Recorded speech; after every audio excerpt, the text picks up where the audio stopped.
warahmatullahi wabarakatuh. Waalaikumsalam warahmatullahi wabarakatuh. Selamat malam, salam sejahtera untuk kita semua. Salam Om Swastiastu, Namo Buddhaya, dan salam kebajikan. Yang terhormat Ibu Dr. Fatima Aziz, MPD. Yang terhormat Bapak Ibu Tim Duta Maca Online Academy, serta yang terhormat Bapak Ibu peserta webinar nasional Sahabat Duta Maca yang kami banggakan pada malam yang berbahagia ini. Alhamdulillah, segala puja dan puji syukur kita haturkan kehadirat Allah Subhanahu wa Ta'ala, karena atas limpahan rahmat, taufik, dan inayahnya, sehingga kita masih diberi kesempatan dan umur yang panjang untuk menimba ilmu bersama-sama secara virtual dari narasumber kita yang luar biasa. Semoga kita semua tetap sehat dan berbahagia selalu. Selamat datang dan selamat bergabung Bapak Ibu peserta webinar Sahabat Duta Maca tanggal 6 Juni 2024 dengan mengusung tema pengembangan karakter peserta didik melalui penerapan profil pelajar Pancasila. Perkenalkan, saya Reni Dianitami selaku moderator akan memandu Bapak dan Ibu pada kegiatan malam hari ini.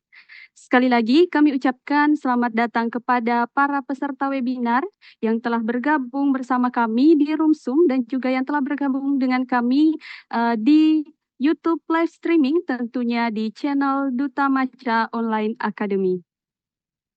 Baik, sebelum acara dimulai, izinkan saya untuk menyampaikan tata tertib yang harus diperhatikan selama kegiatan berlangsung. Baik, untuk tata tertibnya mohon disimak dengan seksama, Bapak Ibu peserta webinar nasional. Dan nama lengkap serta instansi saat bergabung dan berpakaian sopan serta mengaktifkan fitur video. Yang kedua, peserta dimohon untuk tidak menonaktifkan fitur mikrofon selama kegiatan diklat berlangsung dan tidak boleh menyela atau memotong pemaparan materi dari narasumber. Selanjutnya, setelah pemaparan materi selesai, peserta yang ingin mengajukan pertanyaan diberi kesempatan untuk bertanya dengan cara menekan tombol raise hand, dan untuk peserta yang bergabung melalui streaming YouTube dipersilahkan untuk mengajukan pertanyaan di kolom komentar yang tersedia dengan menyertai nama lengkap dan instansinya serta pertanyaannya. Selanjutnya, peserta diklat diwajibkan untuk mengisi presensi, yang mana link presensi akan kami bagikan di channel dan grup kegiatan setelah kegiatan selesai dan dapat diisi hingga H+1 acara. Baiklah Bapak Ibu peserta diklat, itulah tadi tata tertib yang kami harapkan dapat diindahkan bersama-sama. Baik, selanjutnya diharapkan kepada Bapak dan Ibu peserta Sahabat Duta Maca Online Academy untuk menonaktifkan mikrofonnya karena acara akan segera dimulai. Untuk acara pertama yaitu pembukaan. Marilah kita membuka acara kegiatan ini dengan mengucap basmalah. Bismillahirrahmanirrahim. Baiklah, selanjutnya memasuki acara inti pada malam hari ini, yaitu pemaparan materi oleh narasumber. Namun sebelum itu, mari kita berkenalan lebih dekat dengan narasumber kita pada malam hari ini. Dengan itu, saya akan membacakan CV dari beliau.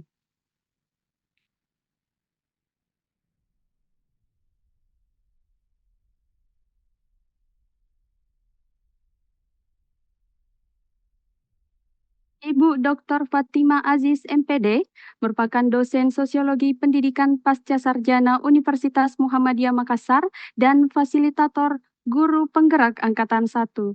Adapun riwayat pendidikan dari narasumber kita, yaitu pada tahun 1992, S1 jurusan Pendidikan Luar Biasa IKIP Makassar, pada tahun 2003, S2 jurusan Pendidikan Sosiologi Universitas Negeri Makassar. Pada tahun 2012, S3 jurusan Sosiologi Universitas Negeri Makassar. Adapun organisasi yang sempat beliau yaitu pada tahun 2016 hingga 2020 sebagai Ketua 1 Pemprov Special Olympics Indonesia, pada tahun 2014 hingga tahun 2018 sebagai Pengurus Dewan Pendidikan Provinsi Sulawesi Bidang Pendidikan, pada tahun 2011 hingga 2024 sebagai Ketua Bidang Advokasi Asosiasi Pendidikan Sulawesi Selatan. Adapun kegiatan narasumber kita yaitu sebagai ketua pada penelitian pengembangan kemampuan kompetensi akademik peserta didik melalui hasil asesmen nasional pada sekolah penggerak di SMP IT Al-Fatih Makassar, sebagai pengarang buku panduan guru dan dosen pendidikan khusus bagi peserta didik anak tunarungu disertai hambatan intelektual dalam konteks kurikulum merdeka pada tahun 2023, sebagai pengarang buku strategi pembelajaran dalam konteks Merdeka Belajar pada tahun 2023, sebagai pengarang buku sosiologi keluarga dalam konteks kurikulum merdeka pada tahun 2024, dan sebagai ketua pengabdian masyarakat pada penelitian peningkatan keterampilan pengintegrasian nilai-nilai karakter melalui profil pelajar Pancasila pada siswa sekolah penggerak di Sekolah Luar Biasa Negeri 1 Makassar pada tahun 2023. Adapun penghargaan dan piagam yang telah narasumber kita dapatkan yaitu diantaranya yang pertama meraih piagam penghargaan pengawas berprestasi tingkat nasional yang diberikan oleh Kemendikbud pada tahun 2013. Selanjutnya, meraih piagam penghargaan pengawas berprestasi tingkat provinsi yang diberikan oleh Gubernur Sulawesi Selatan pada tahun 2013. Selanjutnya, meraih piagam Satya Lencana yang diberikan oleh Presiden RI pada tahun 2024. Sungguh sangat luar biasa ya narasumber kita ini.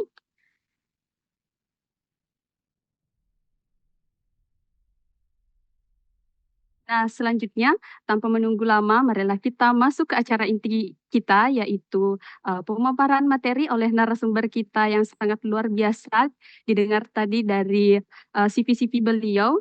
Maka dari itu, saya persilahkan kepada Ibu Dr. Fatima Aziz. Terima kasih banyak moderator yang luar biasa, Masya Allah, tabarakallah. Bismillahirrahmanirrahim.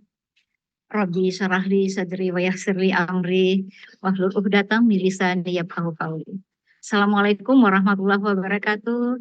Selamat malam, salam sejahtera bagi kita semua. Om Swastiastu, Namo Buddhaya, salam kebajikan.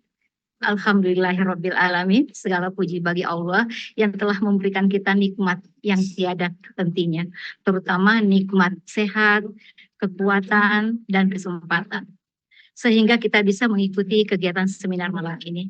Salam dan salawat kita haturkan ke junjungan kita Nabiullah Muhammad SAW, manusia yang paling mulia, Nabi yang membawa kebenaran, yang menuntun kita ke jalan yang terang benderang.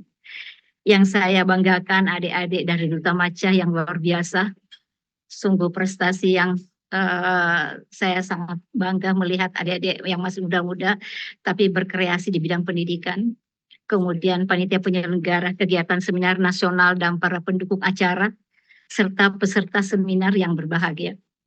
Pada kesempatan yang baik ini, izinkan saya menyampaikan materi tentang pengembangan karakter peserta didik melalui penerapan profil pelajar Pancasila. Seperti yang kita pahami bahwa pendidikan karakter merupakan fondasi yang sangat penting dalam membangun bangsa yang berintegritas dan berdaya saing tinggi. Di era globalisasi yang penuh dengan tantangan dan perubahan yang cepat, karakter yang kuat dan berlandaskan nilai-nilai Pancasila menjadi sebuah kunci dalam membentuk generasi muda yang tangguh, berakhlak mulia, dan berwawasan kebangsaan.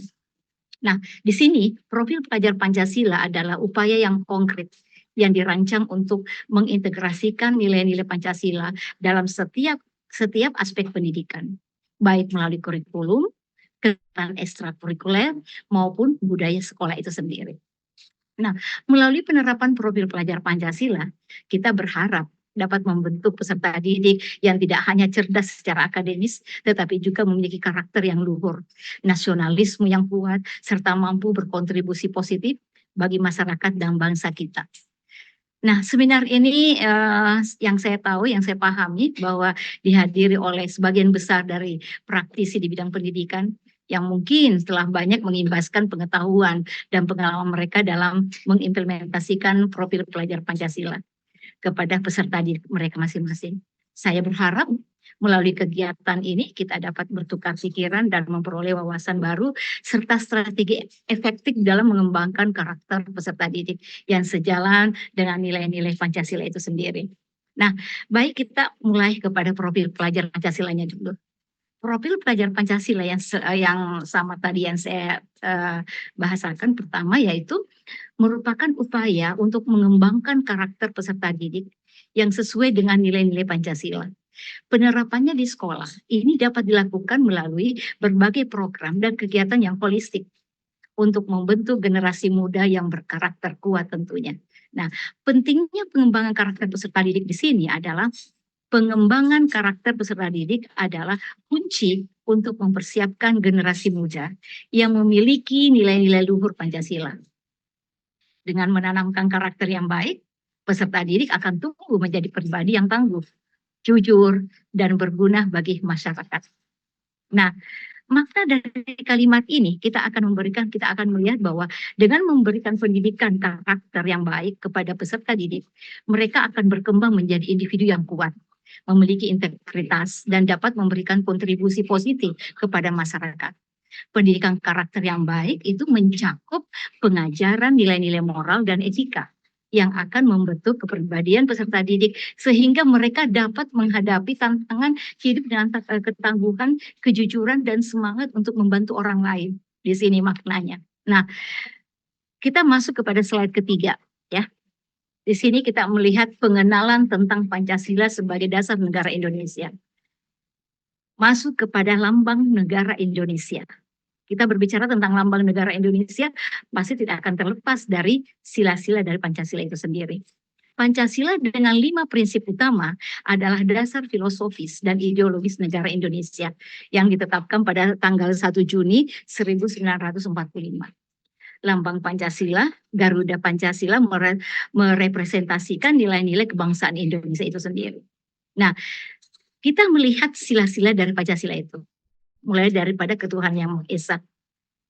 Ketuhanan yang Maha Esa di sini memaknai tentang masalah menjunjung tinggi nilai-nilai ketuhanan dan keimanan terhadap Tuhan Yang Maha Esa serta menjamin kebebasan setiap warga negara untuk memeluk agama dan kepercayaannya masing-masing. Nah, kemudian sila kedua adalah kemanusiaan yang adil dan beradab. Memiliki makna menghargai dan menjunjung tinggi nilai-nilai kemanusiaan, memperlakukan setiap individu dengan adil dan beradab tanpa diskriminasi. Saya tekankan di sini tanpa diskriminasi karena kalau misalnya kita sebagai seorang pendidik di dalam menghadapi peserta didik itu tentunya peserta didik kita itu bermacam-macam karakternya, tidak semua sama dengan status sosialnya, tidak semua sama dengan kemampuan dan kebutuhannya, terutama dengan gaya belajarnya. Disinilah perannya guru untuk memberikan pelayanan pendidikan tanpa diskriminasi, sama dengan kemanusiaan yang adil dan beradab. Nah, kemudian masuk kepada sila persatuan Indonesia. Di sini maknanya menjaga persatuan dan kesatuan bangsa Indonesia, mengutamakan kepentingan nasional di atas kepentingan pribadi dan golongan. Sila keempat yaitu menjalankan demokrasi yang berdasarkan musyawarah dan mufakat melalui perwakilan serta mengutamakan kebijaksanaan dalam mengambil keputusan. Nah, sila terakhir adalah mewujudkan keadilan sosial dalam berbagai aspek kehidupan masyarakat, termasuk ekonomi, sosial, dan budaya, demi kesejahteraan seluruh rakyat Indonesia.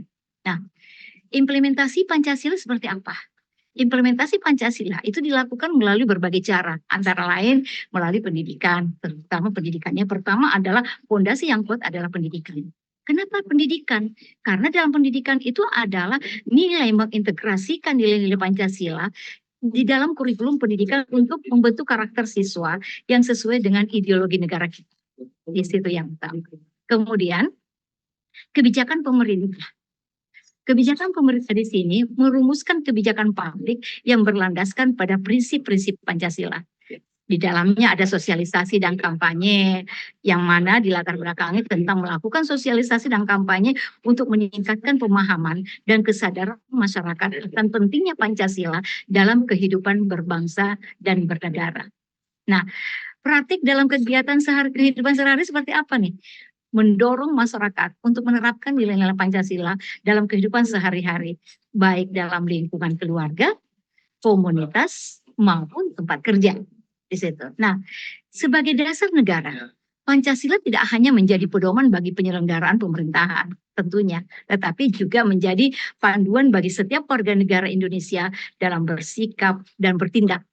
Dengan memahami dan mengamalkan nilai-nilai Pancasila, diharapkan Indonesia dapat mewujudkan cita-cita luhur para pendiri bangsa untuk membangun negara yang adil, makmur, dan kesejahteraan bagi seluruh rakyatnya. Nah, masuk kepada slide keempat ya, tentang masalah profil pelajar Pancasila, pemahaman dan tujuannya seperti apa sih? Nah, kita melihat bahwa profil pelajar Pancasila adalah pemahaman dasar dari mengenai profil pelajar Pancasila, yaitu esensial. Pancasila itu adalah esensial untuk membentuk generasi muda yang berkarakter cerdas dan berkontribusi positif terhadap masyarakat dan negara. Untuk mendeskripsikan mengenai pentingnya pemahaman dasar profil pelajar Pancasila, pertama adalah bagaimana kita mengenali dan bagaimana kita mengimplementasikan dalam proses pembelajaran itu sendiri. Nah, profil pelajar Pancasila menekankan tentang pengembangan karakter yang kuat dan berbasis nilai-nilai Pancasila seperti integritas, gotong royong, kemandirian, kemudian apalagi pentingnya pemahaman yang menandakan di dalam pembentukan profil Pancasila yang membentuk individu yang berakhlak mulia, berintegritas, dan memiliki moralitas yang tinggi. Nah, tujuan profil pelajar Pancasila membentuk generasi muda yang berkarakter kuat, berwawasan luas, dan mampu menjadi teladan dalam mengimplementasikan nilai-nilai Pancasila dalam kehidupan sehari-hari. Sungguh luar biasa ya, dengan tujuan profil Pancasila ini, profil pelajar Pancasila ini memang naungannya atau landasannya kepada Undang-Undang Dasar Negara kita berikut dengan Pancasila ya. Nah, artinya seperti apa?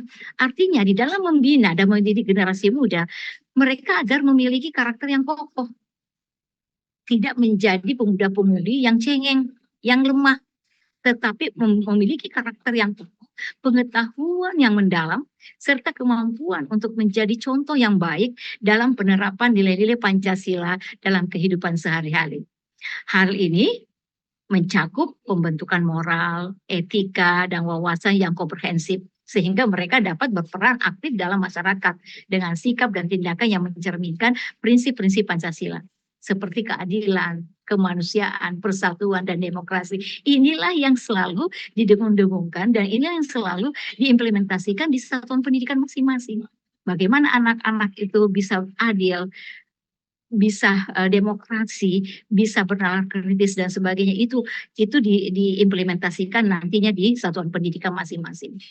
Nah, komitmen terhadap profil Pancasila, seluruh komponen pendidikan mulai daripada pemerintah, sekolah, guru, orang tua, dan masyarakat harus bersinergi dalam mewujudkan profil pelajar yang sesuai dengan nilai-nilai Pancasila.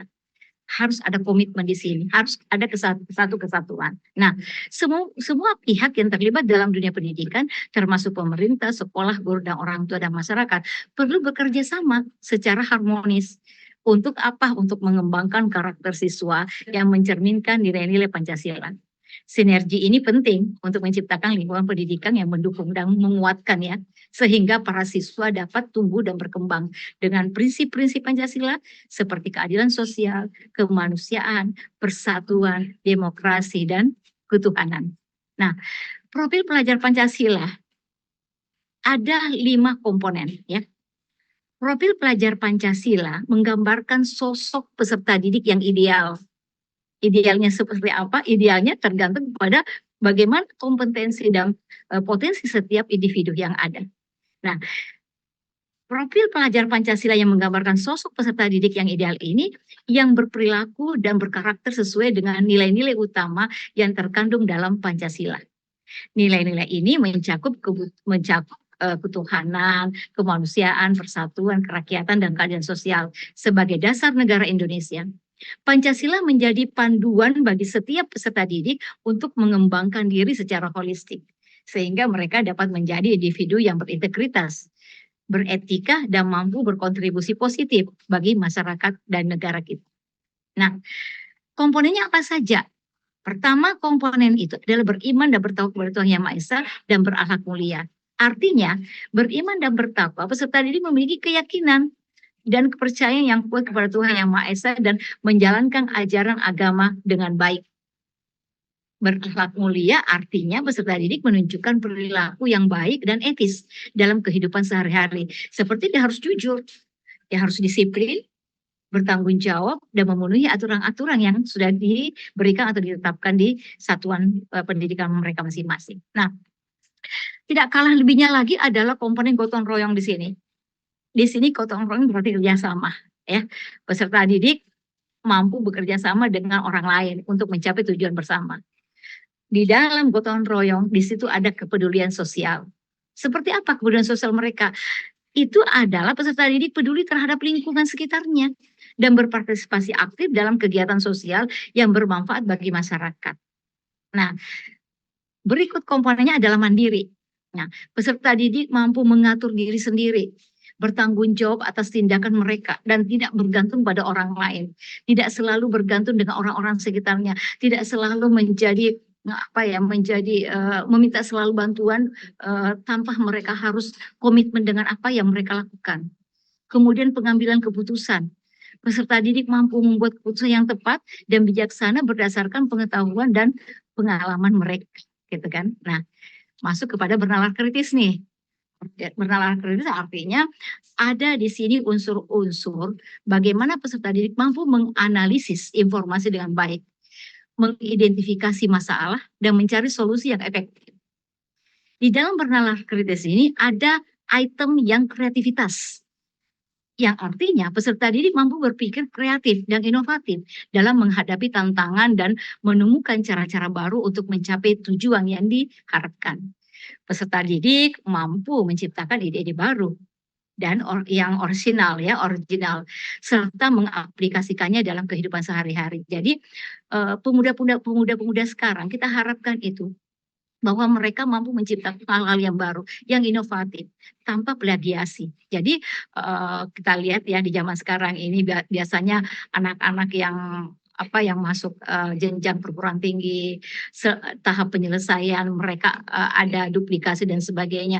Itu yang sudah tidak ada lagi zaman sekarang ini, karena mereka selalu diberikan pandangan, diberikan bagaimana penguatan, apalagi penguatan karakter itu dimulai dari sejak awal, sejak dini. Nah, ciri-ciri yang kita bisa lihat, peserta didik yang mencerminkan profil pelajar Pancasila memiliki ciri-ciri seperti religius tadi, cinta tanah air, ya, kerjasama, dan memiliki integritas. Seorang peserta didik yang mencerminkan profil Pancasila tadi ini betul-betul mengaplikasikan apa yang mereka dapatkan dari satuan pendidikan mereka sendiri, apa yang mereka dapatkan dari guru-guru mereka, disiplin apa yang mereka dapatkan itu mereka implementasikan, termasuk dengan nilai religiusnya, ya, menjalankan ajaran agama dengan baik serta menunjukkan sikap spiritual yang positif. Nah, cinta tanah air. Peserta didik memiliki rasa cinta tanah air yang mendalam terhadap Indonesia, menghargai budaya dan tradisi lokal, serta berkomitmen untuk berkontribusi pada kemajuan bangsa. Gitu. Nah, di sini ada disiplin tadi, ya, ciri-ciri yang tadi, disiplin, ada kerjasama, ada integritas. Yang termasuk dengan integritas itu seperti apa? Peserta didik memiliki kejujuran dan tanggung jawab dalam setiap tindakan, serta menunjukkan moralitas yang tinggi dalam berbagai situasi. Peserta didik dengan ciri-ciri ini diharapkan dapat menjadi individu yang tidak hanya cerdas secara intelektual, tetapi juga berperilaku sesuai dengan nilai-nilai Pancasila, sehingga mereka dapat memberikan kontribusi positif. Nah, dimensi-dimensi profil pelajar Pancasila ini ada di slide 6 ya. Kita mulai daripada integritasnya. Memegang teguh nilai-nilai moral dan etika serta bertindak sesuai dengan prinsip yang diyakini. Nah, itu prinsip yang diyakini. Nilai-nilai moral dan etika berpegang pada standar perilaku yang baik dan benar berdasarkan norma-norma yang telah disepakati dalam masyarakat dan ajaran moral yang dianutnya. Mereka bertindak dengan integritas, memastikan bahwa setiap keputusan dan tindakan yang diambil itu selaras dengan prinsip-prinsip yang mereka yakini, tanpa mengkompromikan kejujuran, keadilan, dan rasa tanggung jawab. Jadi di sini ya kita mulai dari berpikir kritis lagi. Berpikir kritis ini artinya Individu yang mampu menganalisis dan mengevaluasi secara objektif memiliki keterampilan untuk memeriksa informasi, data, situasi secara menyeluruh tanpa dipengaruhi oleh bias atau prasangka pribadi. Mereka dapat mengidentifikasikan fakta, memahami hubungan sebab akibat, dan melihat berbagai perspektif sebelum membuat penilaian. Setelah melakukan analisis dan evaluasi yang mendalam, mereka mampu mengambil keputusan yang bijaksana, yaitu keputusan yang berdasarkan pertimbangan rasional dan moral, serta mempertimbangkan dampak jangka pendek dan jangka panjangnya. Nah, keputusan yang bijaksana juga berarti memilih tindakan yang baik dari diri sendiri dan orang lain, serta meminimalkan resiko dan konsekuensi negatifnya, seperti itu. Nah, maaf suara saya bisa kedengaran? Nah, kemudian moderator suara saya bisa kedengaran? Bisa Bu, Ya. kedengaran Ibu. Ya, oke. Kreativitas di sini. Kita berbicara kreativitas lagi. Kreativitas ini memiliki kemampuan untuk berinovasi, berimajinasi, dan memecahkan masalah dengan cara-cara yang baru. Nah, kita akan memasuki kepada kemampuan berinovasi. Seperti apa mereka kemampuan berinovasi itu? Mereka mampu menciptakan atau memperkenalkan ide-ide baru. Jadi tidak hanya ide-ide yang lama yang dimodifikasi, tetapi memang itu ada ide-ide baru yang mereka ciptakan, produk di dalamnya, atau metode yang belum pernah ada sebelumnya, atau yang memberikan peningkatan signifikan terhadap yang sudah ada gitu. Nah, kemudian ada kemampuan berimajinasi. Mereka memiliki daya imajinasi yang kuat, mampu memvisualisasikan konsep dan solusi yang tidak konvensional atau belum terpikirkan oleh orang lain. Dia sudah mampu untuk itu.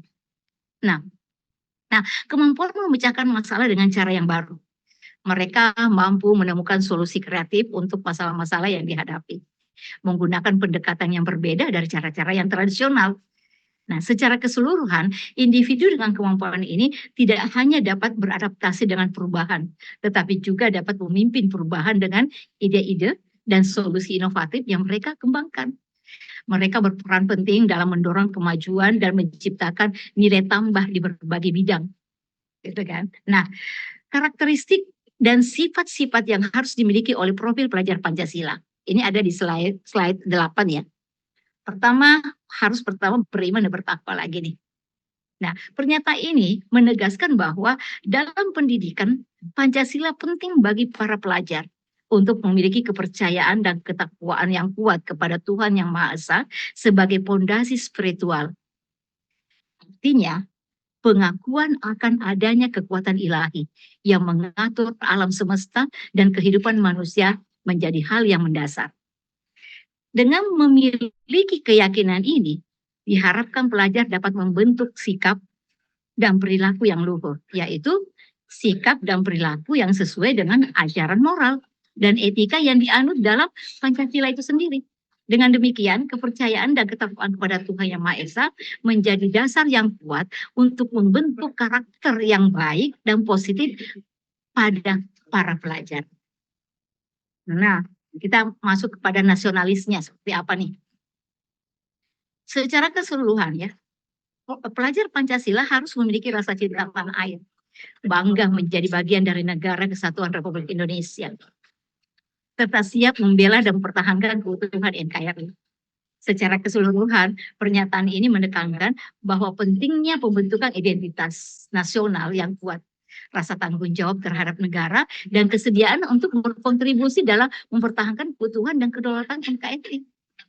Di sini kalau nasionalisnya ya, kemudian masuk kepada berintegritas. Seperti apa? Pelajar Pancasila harus memiliki kejujuran, tanggung jawab, dan keteladanan dalam berperilaku sehari-hari. Mereka harus menjunjung tinggi nilai-nilai moral dan etika. Secara keseluruhannya, pernyataan tersebut di atas menekankan pentingnya pembentukan karakter yang baik dan positif pada para pelajar Pancasila yang didasarkan pada kejujuran, tanggung jawab, keteladanan, serta nilai-nilai moral dan etika yang tinggi. Ada lagi nih gotong royong di dalamnya. Ada lagi semangat kerjasamanya. Karena di dalam item-item itu tidak akan terlepas dari profil pelajar Pancasila, selalu ada berlangsungnya gotong royongnya, semangat kerjasama. Nah, semangat kerjasama ini menegaskan perlunya pelajar untuk bekerja sama secara aktif dengan orang lain untuk mencapai tujuan bersama. Dalam lingkungan belajar, kerjasama antar pelajar memungkinkan mereka untuk saling mendukung, belajar dari satu sama lain, dan mencapai hasil yang lebih baik. Secara keseluruhannya, pernyataan tersebut menekankan pentingnya pelajar Pancasila untuk menjadi individu yang tidak hanya mementingkan diri sendiri, tetapi juga mampu bekerja sama, saling membantu, dan peduli terhadap sesama dalam mencapai kesuksesan bersama dan menciptakan lingkungan yang harmonis tentunya. Nah, kita masuk kepada slide 11 ya, strategi pengembangan karakter berbasis profil pelajar Pancasila. Pembelajaran berbasis proyek ini mengintegrasikan nilai-nilai profil pelajar Pancasila melalui pembelajaran berbasis proyek yang melibatkan peserta didik secara aktif. Jadi kalau kita akan berbicara tentang proyek itu sendiri, keaktifan itu didominasi oleh peserta didik kita. Nah, pengalaman pembelajaran holistik itu ditanamkan di dalamnya.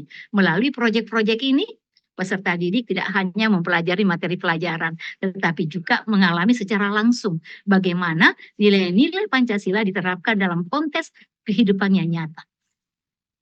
Bukan abstraksi, bukan khayalan, tetapi mereka langsung melihatnya secara konkret. Mereka terlibat secara aktif dalam merencanakan, mulai daripada merencanakan, melaksanakan, dan mengevaluasi proyek-proyek tersebut, sehingga mendapatkan pemahaman yang lebih mendalam tentang nilai-nilai Pancasila itu sendiri. Nah, di dalam hal ini adalah pengembangan keterampilan abad ke-21.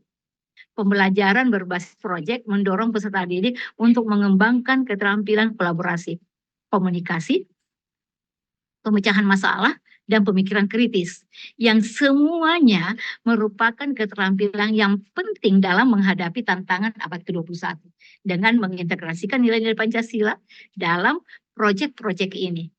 Peserta didik belajar bagaimana menerapkan nilai-nilai tersebut dalam situasi dunia nyata dan menjadi pemimpin yang bertanggung jawab dan beretika. Ini yang penting. Nah, kemudian selanjutnya kaitannya adalah pembentukan karakter yang berkualitas di dalamnya. Kalau kita sudah pengembang keterampilan ini, akan masuk bagaimana pembentukan karakter yang berkualitas. Pembelajaran berbasis proyek yang melibatkan peserta didik secara aktif itu memberikan kesempatan bagi mereka untuk mengembangkan karakter yang berkualitas seperti kejujuran, tanggung jawab, kerjasama, empati, ya, dengan menerapkan nilai-nilai Pancasila dalam konteks yang nyata. Peserta didik belajar untuk menjadi individu yang bertanggung jawab, peduli terhadap sesama, dan memiliki kesadaran akan pentingnya menjaga persatuan dan kesatuan bangsa. Ya, nah di sini juga akan berkaitan dengan pembiasaan melalui keteladanan. Ya, pembiasaan melalui keteladanan, menanamkan karakter profil Pancasila dengan memberikan contoh langsung dari guru dan seluruh warga sekolah, karena guru itu adalah figur bagi peserta didik. Kalau gurunya baik, memberikan contoh yang baik, otomatis muridnya juga akan mengikut figur yang akan dilihat atau yang dilihat oleh atau diberikan figur yang langsung oleh sang guru tersebut. Di sini ada pengembangan budaya sekolah. Bagaimana pengembangan budaya sekolah ini adalah sekolah menciptakan lingkungan yang kondusif dengan menjunjung tinggi nilai-nilai Pancasila sebagai dasar pengembangan karakter itu sendiri.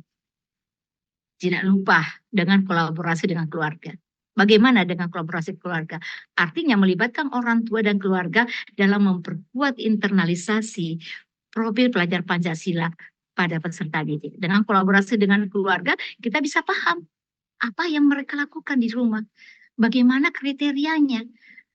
Orang tua bisa membantu dalam hal ini. Jadi ada sinergi antara keluarga, orang tua, dan sekolah itu sendiri. Jadi ada hubungan yang bersinergi.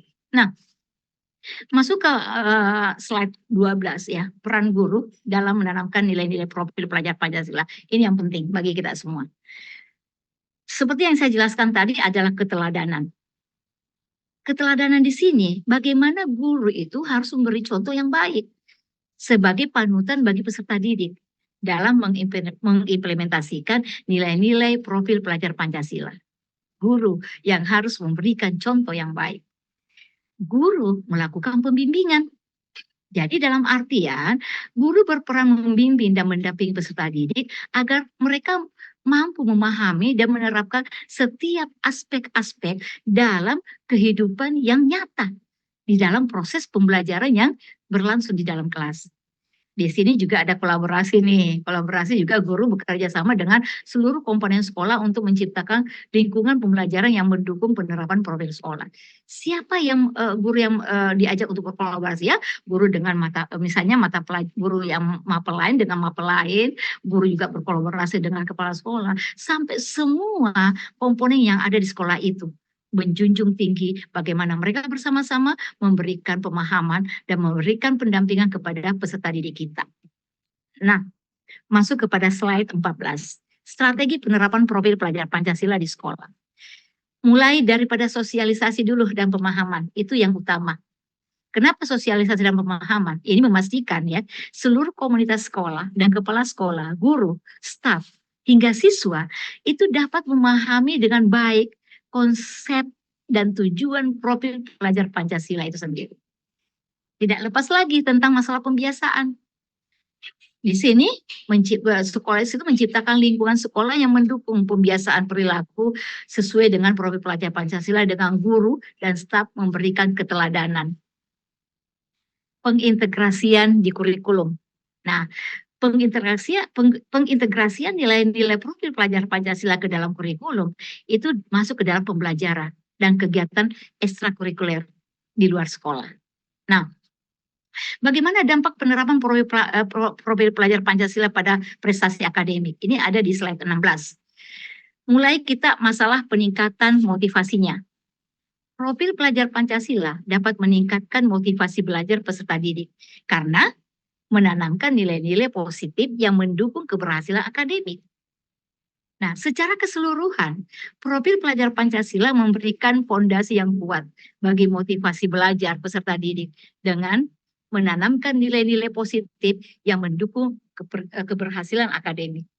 Hal ini sangat membantu mereka untuk mengembangkan orientasi yang sehat terhadap belajar, terhadap pelajaran atau terhadap materi yang didapatkan. Kemudian membangun identitas yang positif dan merasa termotivasi untuk mencapai prestasi yang bermakna dalam kehidupan mereka. Gitu ya. Nah, pengembangan soft skill-nya. Selain kemampuan akademik tadi, profil ini juga mengembangkan soft skill seperti kepemimpinan, komunikasi, dan kreativitas, serta mendukung prestasi peserta didik. Di sini ada unsur kepemimpinan. Bagaimana peserta didik itu kemampuan kepemimpinan membantu peserta didik untuk mengambil inisiatif, mengorganisir dan mengarahkan orang lain dalam mencapai tujuan bersama.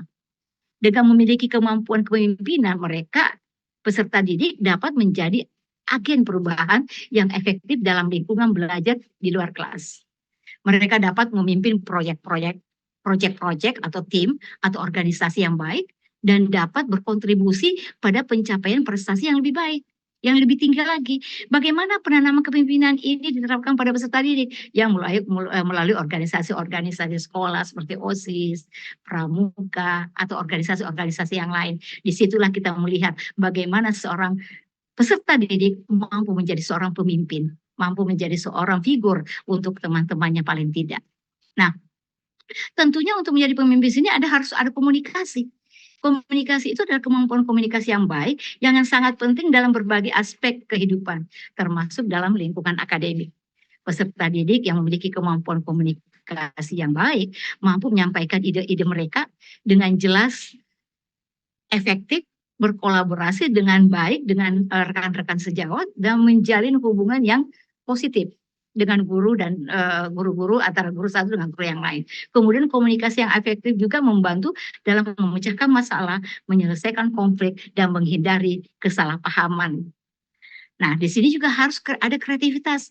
Selain komunikasi juga harus ada kreativitas. Kemampuan kreativitas memungkinkan peserta didik untuk berpikir di luar berpikir lebih konkret lagi, menemukan solusi-solusi baru dan menghasilkan ide-ide yang inovatif. Dalam lingkungan pendidikan yang kompetitif, Kreativitas merupakan kunci untuk menciptakan keunggulan kompetitif dan menghasilkan karya-karya yang unik dan berharga. Peserta didik yang kreatif cenderung lebih adaptif terhadap perubahan, lebih mampu menangani tantangan, dan lebih sukses dalam menciptakan solusi yang efektif untuk masalah-masalah kompleks. Nah, ada di sini peningkatan kedisiplinan. Penerapan profil ini dapat meningkatkan kedisiplinan peserta didik dan berkontribusi pada hasil belajar yang lebih baik. Karena di sini ada menetapkan standar perilaku. Profil ini memberikan pedoman tentang perilaku yang diharapkan dari peserta didik, termasuk nilai-nilai etika dan norma-norma yang harus dipatuhi dengan menetapkan standar yang jelas. Peserta didik memiliki panduan tentang bagaimana mereka seharusnya bertindak dan berinteraksi dengan lingkungan akademiknya.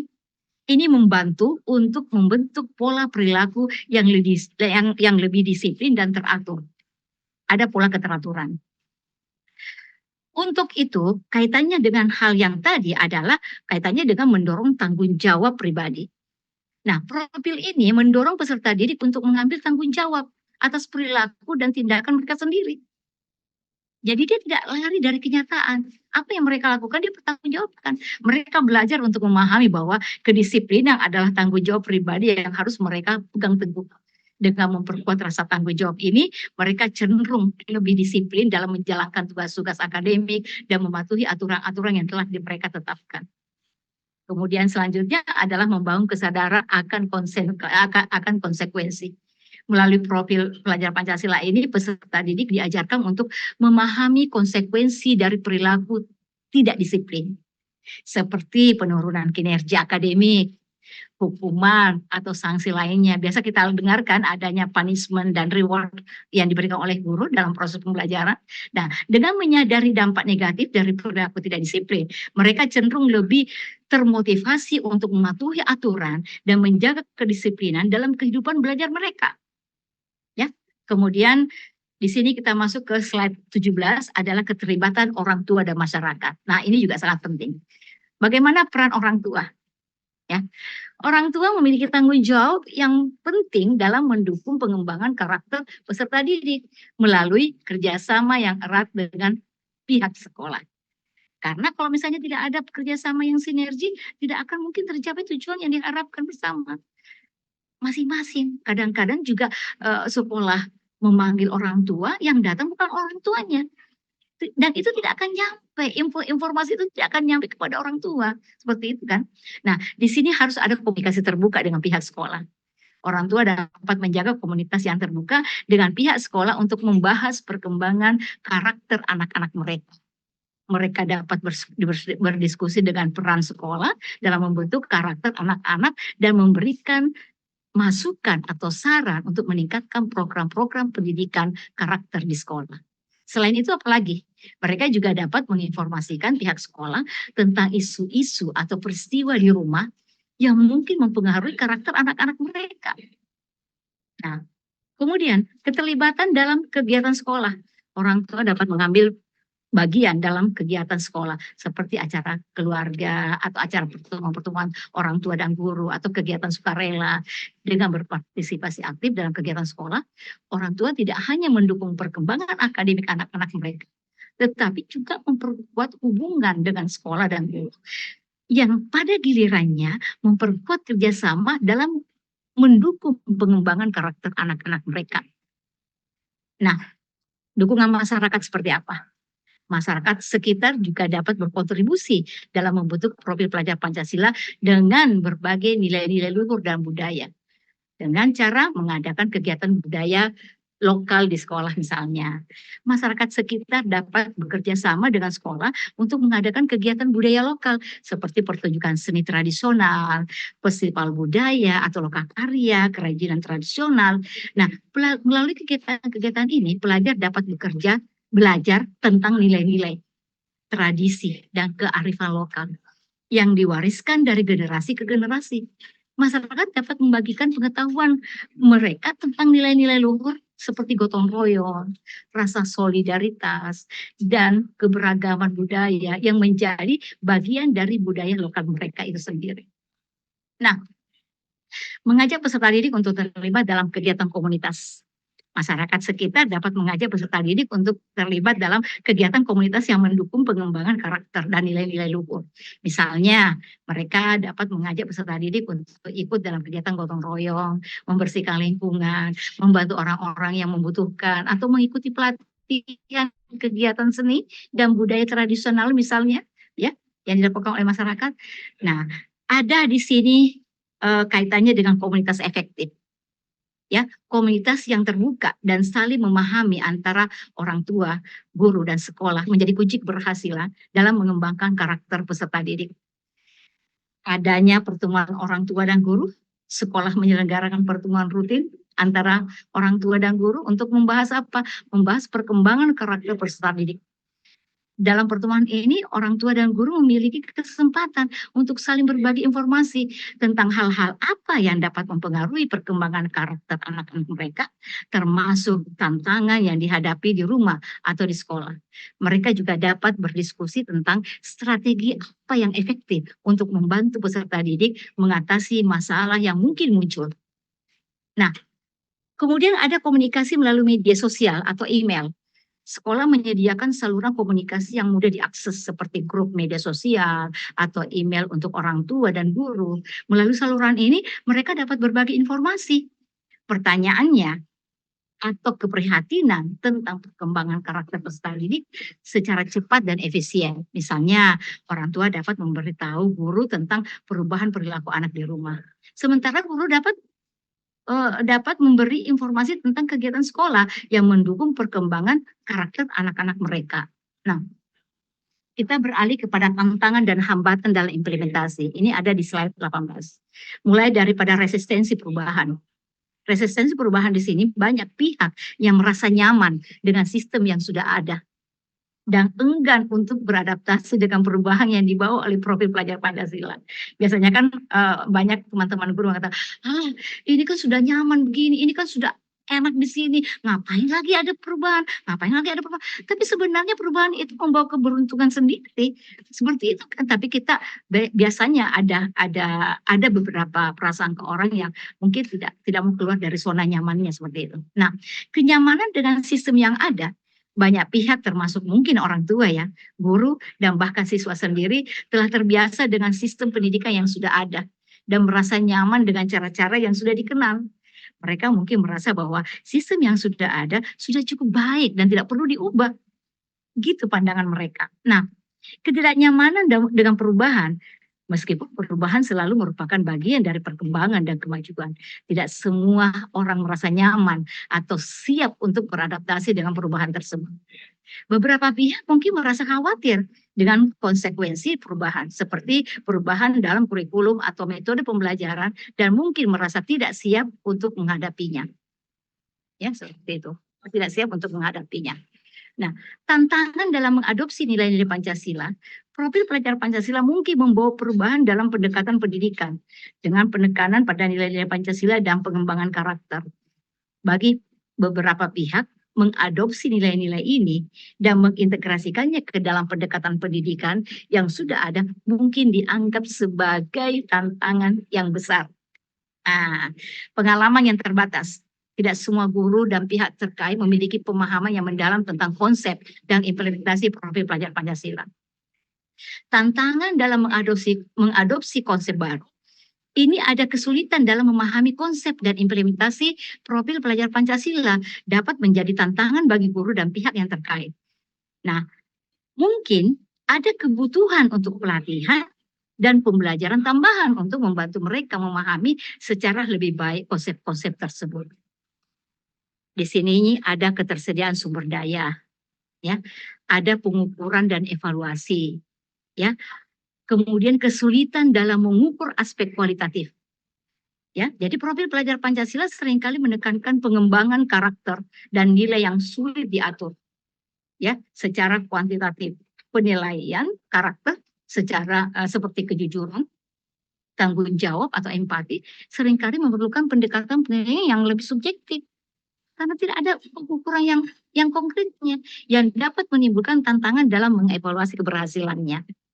Nah, variabilitas interpretasi profil pelajar Pancasila mungkin dapat diinterpretasikan secara berbeda oleh berbagai pihak seperti guru, siswa, orang tua.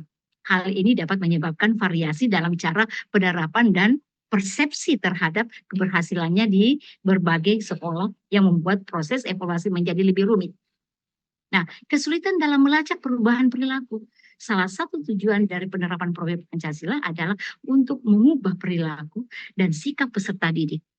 Namun, melacak perubahan perilaku yang terjadi sebagai akibat dari penerapan profil pelajar Pancasila tersebut bisa menjadi tantangan, terutama karena perubahan perilaku seringkali bersifat gradual dan sulit diukur secara langsung.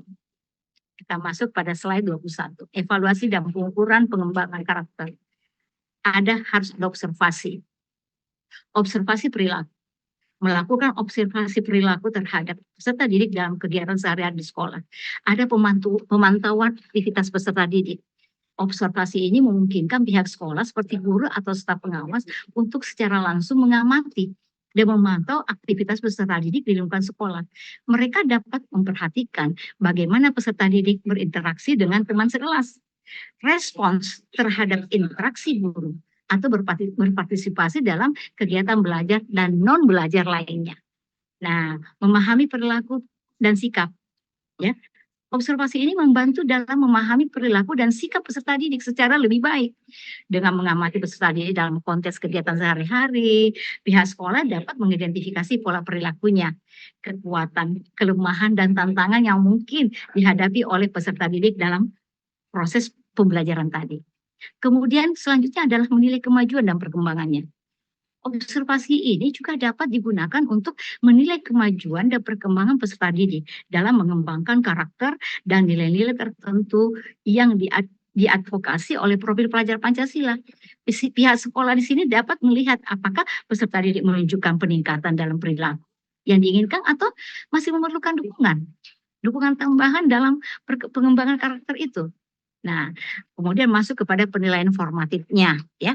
Penilaian formatif di sini adalah jenis penilaian yang dilakukan secara berkelanjutan selama proses pembelajaran untuk memberikan umpan balik kepada peserta didik dan membantu mereka dalam meningkatkan pemahaman dan keterampilan mereka.